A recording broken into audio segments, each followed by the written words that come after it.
नमस्कार दोस्तों, मैं शिवम आपका स्टेपिंग स्टोन पर स्वागत करता हूं। रिसेंट में इंडियन आर्मी के द्वारा प्रोजेक्ट जोरावर को लॉन्च किया गया, जिसके तहत एलएसी के जो इर्द गिर्द वाला रीजन है, जहां पर आज भी चाइना और इंडिया के बीच में टेंशन काफी हाई चल रही है, उस रीजन में प्रोजेक्ट जोरावर के तहत जो है आपके लाइट वेटेड टैंक्स को वहां पर डिप्लॉय करने की बात कही जा रही है। आज के डिस्कशन में बेसिकली हम प्रोजेक्ट जोरावर के बारे में और इस प्रोजेक्ट के तहत जो लाइट वेटेड टैंक्स हैं इनके बारे में, इनकी खासियत के बारे में और साथ ही साथ इस प्रोजेक्ट का नाम जोरावर क्यों रखा गया, इसके बारे में हम इन डेप्थ में बात करने वाले हैं। लेकिन उसके पहले यदि आप इस चैनल पर नए हैं तो प्लीज चैनल को सब्सक्राइब कर लीजिएगा और वीडियो को लाइक करना मत भूलिएगा। नाउ हम स्टार्ट करते हैं। देखो, हमें पता है कि इंडिया और चाइना के बीच में टेंशन काफी दिन से हाई चल रही है, लेकिन प्रेजेंट टाइम में इंडियन आर्मी के द्वारा इस प्रकार का स्टेप लिए जाने के पीछे क्या रीजन है, इसको समझने के लिए थोड़ा इतिहास के पन्नों को हम देखें तो समझ में आएगा। देखो, ये हमारे प्यारा भारत का ऊपर का रीजन है, जो कि ब्लैक वाला अगर आप रीजन देखें आउटलाइन, तो ये हमारे भारत के एक्चुअल रीजन है, ठीक। लेकिन प्रेजेंट टाइम का अगर सिनेरियो हम देखें तो जो येलो वाला रीजन आप देख रहे हैं, यही रीजन इंडियन टेरिटरी को बिलोंग करता है। वही जो ये वाला रीजन है, इसे पीओके कहा जाता है, जिसे पाक ऑक्युपाइड कश्मीर या पाक अधिकृत कश्मीर कहा जाता है, जो कि आपके पाकिस्तान के कंट्रोल में आता है।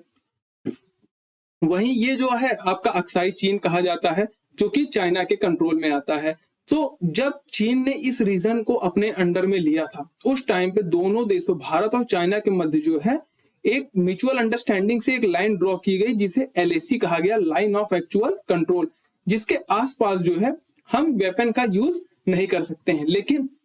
सन 2020 में 5 मई के लगभग जो है पेंगोंग से लेक वाला जो रीजन है, यहाँ पर इस रीजन में जो है चाइना की आर्मी के द्वारा जो है यहाँ पर हस्तक्षेप बढ़ा दिए गए, जिसको लेकर के इंडियन आर्मी के लोग जब इसका विरोध किए और इनके पास गए कि आप ऐसा क्यों कर रहे हैं, तो ये पहले से मेंटली प्रिपेयर थे और इन लोगों ने जो है बेसिकली डंडे थे और डंडों में अगर देखें तो कील वगैरह लगी थी, वायर जो कटीले तार होते हैं वो सब लगे थे, उनसे जो है इंडियन पर्सन्स पे अटैक कर दिए, आर्मी वालों पे। इसके रिटेलिएशन में इंडियन आर्मी वालों ने भी इन पे अटैक किया और टेंशन लगातार बढ़ती चली गई, झड़प भी बढ़ती रही, जिसकी वजह से इंडियन आर्मी के कुछ जवान शहीद हो गए और वहीं चीन के भी कुछ जवान शहीद हो गए। टेंशन जो है लगातार आगे बढ़ती चली गई। तो इस चीज को न्यूट्रलाइज करने के लिए दोनों देशों के मध्य जो है कमांडर लेवल की जो है टॉक होती है। प्रेजेंट टाइम में 16 लेवल तक की टॉक हो गई, लेकिन अभी भी कोई भी सकारात्मक जो रिजल्ट है वो सामने नहीं आ रहा है। वहीं जब से ये स्टैंड ऑफ या आप कह सकते हो जब से ये क्लैशेस स्टार्ट हुए हैं, तभी से चीन ने एग्रेसिव तरीके से यहाँ पर अपनी आर्मी डिप्लॉयड कर दी। यहाँ पर बेसिकली आप देखें तो युद्धाभ्यास शुरू कर दिया, यहाँ पर अपने लाइट वेटेड टैंक्स को डिप्लॉय कर दिए। लेकिन वहीं इंडिया की तरफ से अगर देखें तो इंडिया ने भी यहाँ पर अपने आर्मी को डिप्लॉय किया, टैंक को डिप्लॉय किया, लेकिन वो हैवी वेटेड टैंक थे। जो हमने टैंक यहाँ पर डिप्लॉय किए वो हैवी वेटेड टैंक थे, जिन्हें मोबिलाइज करने में थोड़ा हमें दिक्कत आती है, लेकिन हमने यहाँ पर डिप्लॉय किया। और अगर प्रेजेंट टाइम का अगर हम केस देखें तो चाइना जिस प्रकार से इंडिया से खुन्नस खा करके बैठा हुआ है कि चाइना के इतने विरोध के बाद या चाइना के इतने एग्रेशन के बाद अभी भी इंडिया पीछे नहीं आया और चाइना के विरोध में खड़ा हुआ है। इन सब चीजों को देखते हुए इंडियन आर्मी को बात समझ में आ चुकी है कि ये जो टेंशन है ये अभी नॉर्मलाइज नहीं होगी। हमें जो है और भी एडवांस हो करके अपने वेपन्स को और मॉडर्नाइज करके इस रीजन में जो है डिप्लॉय करना पड़ेगा। इंडियन आर्मी के द्वारा जो है प्रोजेक्ट जोरावर लॉन्च किया गया, जिसके तहत जो एलएसी वाला रीजन है हमारा, यहाँ पर जो है हम भी अपने जो हाई वेटेड टैंक्स हैं उनको रिप्लेस करके लाइट वेटेड टैंक्स वहां पर डिप्लॉय कर सकें। और साथ ही साथ जो ये टैंक हम इस प्रोजेक्ट के तहत यहाँ डेवलप कर रहे हैं, ये भी पूरी तरीके से भारत के द्वारा ही निर्मित है, मतलब कि इंडिजिनियसली भारत में ही बनाए गए हैं। इसकी खासियत क्या होगी कि अगर भारत में बनाए गए, सपोज अगर आपने जो टैंक अभी प्रेजेंट टाइम में डिप्लॉय हैं, जैसे आपके T-72 हो गए, टी आपके 90 हो गए, ये रशियन मेड टैंक है और प्रेजेंट टाइम में यूक्रेन और रशिया की वॉर चल रही है, ठीक। इस वॉर के टाइम पे अगर हम देखें तो अगर हमें कोई स्पेयर पार्ट्स की रिक्वायरमेंट हुई, कोई दिक्कत हो गई, तो उस तरीके से अवेलेबिलिटी जो डिफेंस इक्विपमेंट्स है वो हमें नहीं प्राप्त हो पाएगी। लेकिन जब हम भारत में ही निर्मित टैंक्स का उपयोग करेंगे तो उसके जो भी पार्ट्स होंगे वो हमें आसानी से उपलब्ध हो पाएंगे। होता क्या है कि जब इस तरीके के टेरेन में जब हम टैंक को डिप्लॉय करते हैं तो यहाँ पर जो हमें लाइट वेटेड टैंक की आवश्यकता होती है। क्योंकि ये ट्रेंड काफी डिफिकल्ट होता है, जगह जगह में पहाड़ मिल जाएंगे, गड्ढे मिल जाएंगे और वहां पर हैवी वेटेड टैंक्स को जो है मोबिलाइज कराने में दिक्कत होती है। सपोज अगर हमें हेलीकॉप्टर से इनको कैरी करके दूसरी जगह पहुंचाना हो तो उसमें भी जो हैवी वेटेड टैंक्स हैं उनको हम जल्दी मोबिलाइज नहीं करा सकते, उसमें काफी दिक्कतें आती हैं। सो इन सब चीजों को देखते हुए जो इंडियन आर्मी है उसने प्रोजेक्ट जोरावर के तहत यहाँ पर जो है basically light weighted 350 tank 350 tank को एज पर जो अभी तक इंफॉर्मेशन आ रही हैं उसके आधार पर 350 टैंक को डिप्लॉय करने का प्रोग्राम चल रहा है। ऐसा नहीं है कि प्रेजेंट टाइम में हमने वहां पर कोई टैंक डिप्लॉय करके नहीं रखा है। हमने जो है एलएसी के पास जो है अपने T-72 हो गए, T-90 हो गए, इन टैंक्स को वहां पर डिप्लॉय किया है। लेकिन इनका जो वेट है अगर हम देखें तो ये 45 से लेकर के 46 टन तक का है। वहीं जो इंडियन आर्मी की जो रिक्वायरमेंट है अगर हम देखें, जो उसकी मांग है कि वो बेसिकली चाहती है कि हमें जो है आप 25 टन के अप्रोक्सीमेट टैंक दीजिए, जिसका खासियत ये होगी, जिसकी खासियत इस तरीके से रहेगी कि जब हम चाहेंगे इन्हें आसानी से एक स्थान से दूसरे स्थान पर मोबिलाइज करा सकेंगे, जरूरत पड़ने पर हम इन्हें हेलीकॉप्टर से कैरी करके आगे पहुंचा सकेंगे। ऐसा तो है नहीं कि यहाँ पर पूरी तरीके से प्लेन ही है हर जगह पर जो हम इन टैंक्स का, हैवी टैंक्स का यूज कर सकें, क्योंकि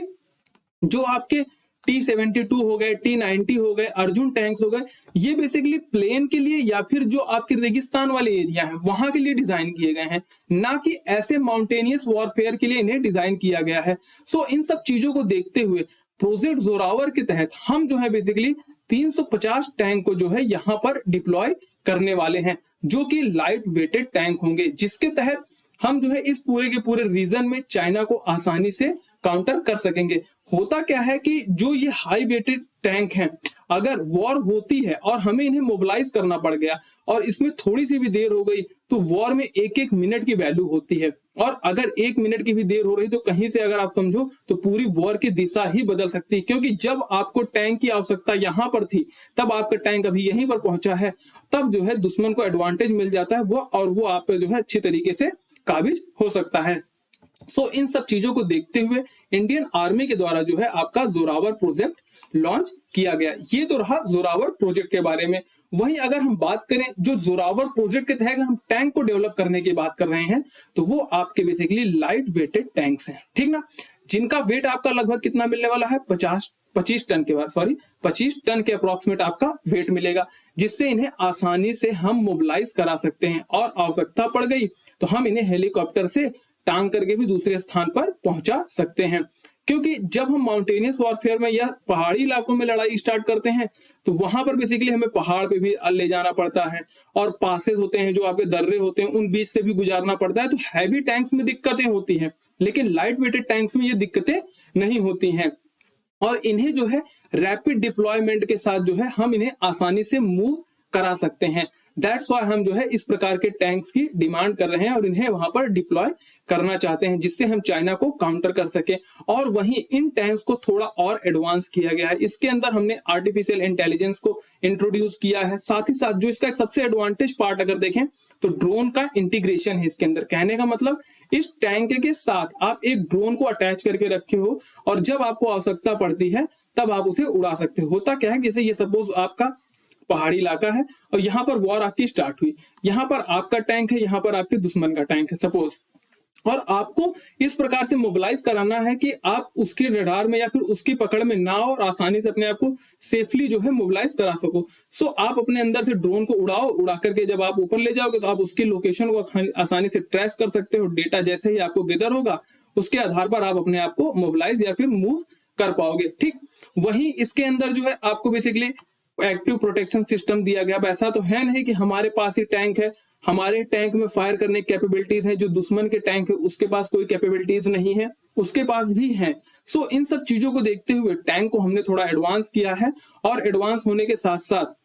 इन टैंक्स को इस तरीके से डिजाइन किया गया है कि हर तरीके के टेरेन में आसानी से इन्हें मोबिलाइज कराया जा सके और इन्हें जो है एक स्थान से दूसरे स्थान पर पहुंचा करके जो दुश्मन है उसे हम आसानी से काउंटर कर सकें। तो ये तो रहा इस पूरे के पूरे टैंक के बारे में। और वहीं अगर हम चाइना की स्टेटस प्रेजेंट टाइम में देखते हैं तो चीन ने ऑलरेडी लाइट वेटेड टैंक्स को वहां पर डिप्लॉय करके रखा है, लेकिन वहीं अगर हम अपनी स्थिति देखते हैं तो हम लगभग चीन से 2 साल पीछे चल रहे हैं, क्योंकि चीन में 2020 में ही वहां पर अपने टैंक डिप्लॉय कर दिए थे और अब हम जो है इस प्रोजेक्ट पे काम करके वहां पर इन टैंक्स को डिप्लॉय करना चाहते हैं, लेकिन देर आए दुरुस्त आए, अब जो है हम इस प्रोजेक्ट को आगे प्रोसीड करना चाहते हैं। वहीं एक जेन्युइन क्वेश्चन आता है कि आखिर इस प्रोजेक्ट का नाम जोरावर क्यों रखा गया। सो इसके पीछे के एक हिस्ट्री है कि 1841 में जोरावर सिंह जो थे वो गुलाब सिंह जो जम्मू कश्मीर के कह सकते हो वहां के समय राजा थे, वहां के आपके जनरल हुआ करते, मेजर जनरल हुआ करते थे। और इन्होंने 1841 में जो है तिब्बत वाला जो चीन का रीजन है यहाँ पर अटैक किया था और वहां पर विजय हासिल की थी। सो इन सब चीजों को देखते हुए हमने इस प्रोजेक्ट का नाम जोरावर रखा है कि हम भी इस प्रोजेक्ट के तहत इस प्रकार के टैंक्स को वहां पर डिप्लॉय करके चाइना को आसानी से काउंटर कर सकते हैं और उस पर विजय हासिल कर सकते हैं। सो ये तो रहा पूरा का पूरा इस पूरे प्रोजेक्ट के बारे में और वहीं हमारे इन लाइट वेटेड टैंक्स के बारे में। आगे इसके रिगार्डिंग जो भी अपडेट्स होगा हम उसके बारे में मिलते हैं नए लेक्चर के साथ। धन्यवाद।